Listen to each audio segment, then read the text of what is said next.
cho nên qua sẵn cho mà sẵn cho tôi có tí钱nó có sao tặng rồi sẵn cho để bây giờ là dân tàu thì làm như này láng phải không ăn thì là ăn thì mỡ thôi toàn là ăn như này mà ở đó tôi nói cho bà chả ổnตั้งแต่ว่าmón khẩu nhụcวันđiểm ra khẩu nhục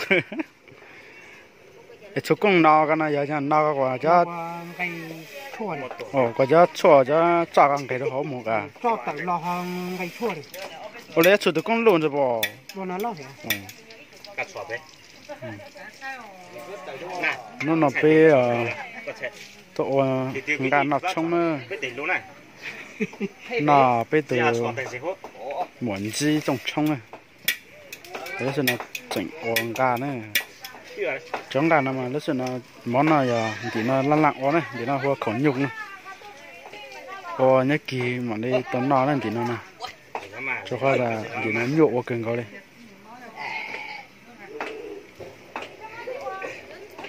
cho nên mà mua dốc câu xe ha mà dốc câu hết tổ sư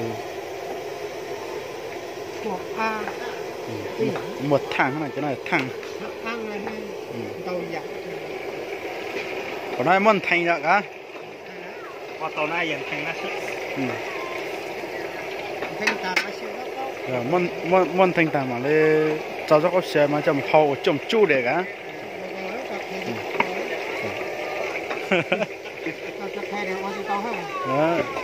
mua chấp bộ nó chồng chú để chỉ hậu chồng chú xe rất cao á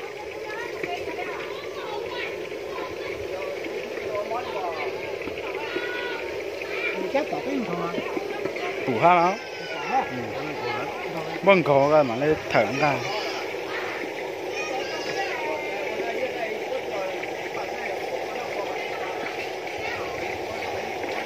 chào tàu sẽ buồn giật căng đó, còn nó chúng ta tạo qua đi.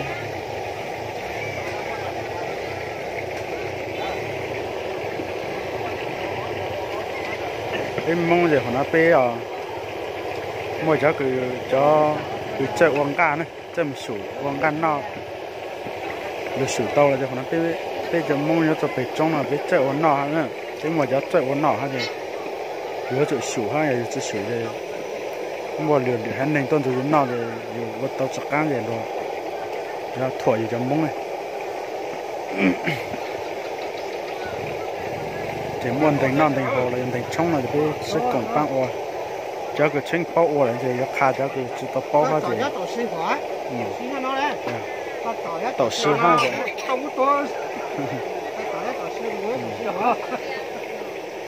đó mà đó chụp tiền tổ sư ha rất cao tan rất cao tao lùi rồi cả到了rất cao này sao truy tiền con tiền nó có cao này但也rất cao là gì á ta mua cho nó thành xã rồi mà lên mua cho cái chu rồi cả không chơi rất cao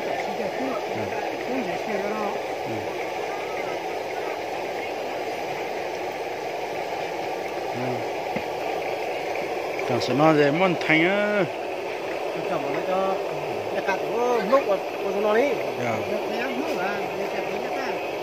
muốn thành nó thì thành to mà nó trong chú hiểu rõ này cha ô tô rồi cha này mà thay cho cái xe còn chụp cán này nó này áo tụt luôn nó chỉnh tan tọt tua cho cái hát lò này cái này tối cho một tàu kỹ xương cá ha cho một ruột chơi trứng cá cái cho một món cá chi này cái hạt đỏ này đúng như là gì và tỏi ha củ tỏi ha củ hành đó tỏi khô á hành khô á lúc nào bây giờ cây liêu á cây liêm lúc nào bây giờ đỏ đơn cả khá tôi dùng kêu lên trời quạt trời mà lúc nào cây lúc nào đỏ đơn lúc nào cây liêu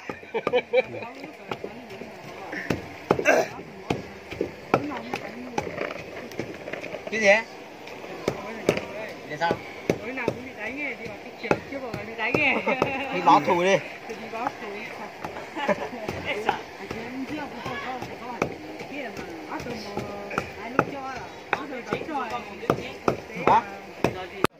Đi lại. đập lọc ca nữa ôi món cà ca thì tăng luôn nó dịch đó ca nữa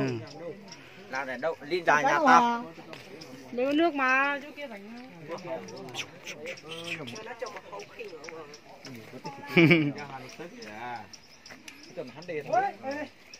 em ấy chăm hắn để tránh sẽ tránh thì nào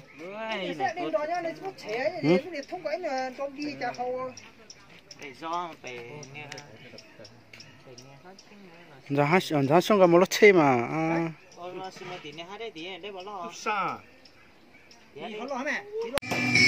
bây giờ thế này là phải là hoa tiền rùa nè Nó chọn trong một số kia xuống rồi. Mông chỉ cao nó không này đủ là hoa ngà dùng lắm. Wow.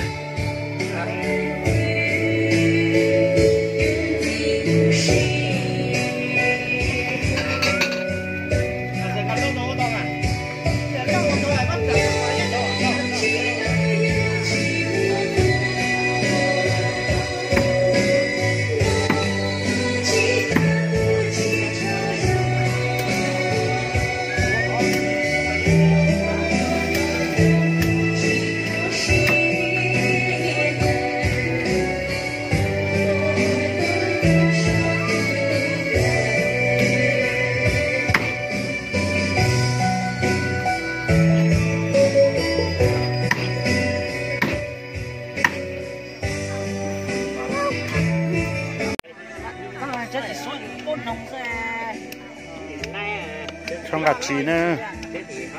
của anh tiếng gà chí ha Tầm mấy giờ chúng mày đi bé?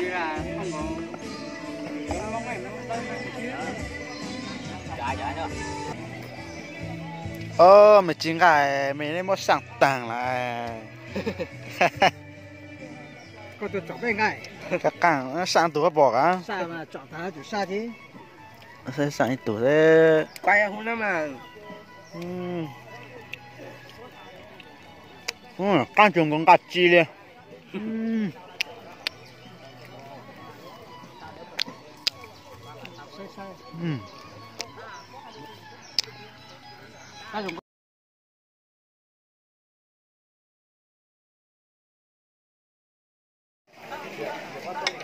nó nữa món khẩu nhiều cái nó mà bị uốn nữa càng số nó dính và tẩy răng cả này khẩu nhiều xe dốc cao rồi chứ nó đó cho nó áp bên thịt nó cái đó này là tăng số nữa chứ tăng tạo cho rau trồng mà cái tiệm phong gì đó tuần nào nữa cái tiệm chỉnh dầu phải luôn tạo tên nào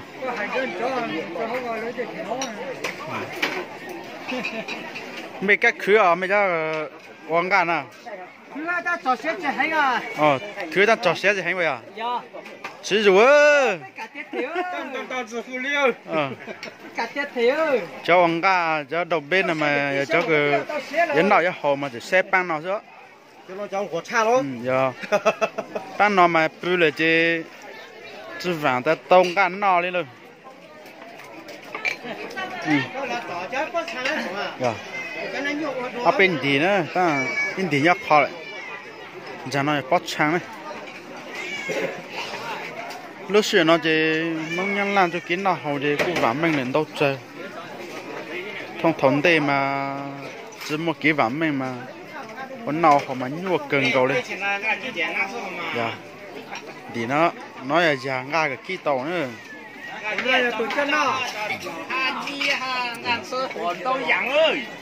Tụi cho nó mà biết tụi chủ đầu bếp đây,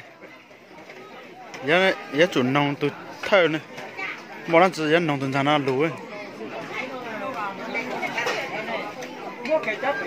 quảng cáo mà là có sáng mà nhà trâu tụi nữa, trâu tụi mà trâu tụi có cho cả chỉnh quảng cáo thôi chứ này, chế lúc xưa nó thì tao tặng gan giống gan mỏ nữa tặng gan giống gan mỏ một đi ha nè một đi nọ thôi có dùng nong gạt tàng để sáng nằm lại một đi lẹo xa nè chờ là bọn gạt tao吃了cũng mà một thay sáu lúc trông biết sai nữa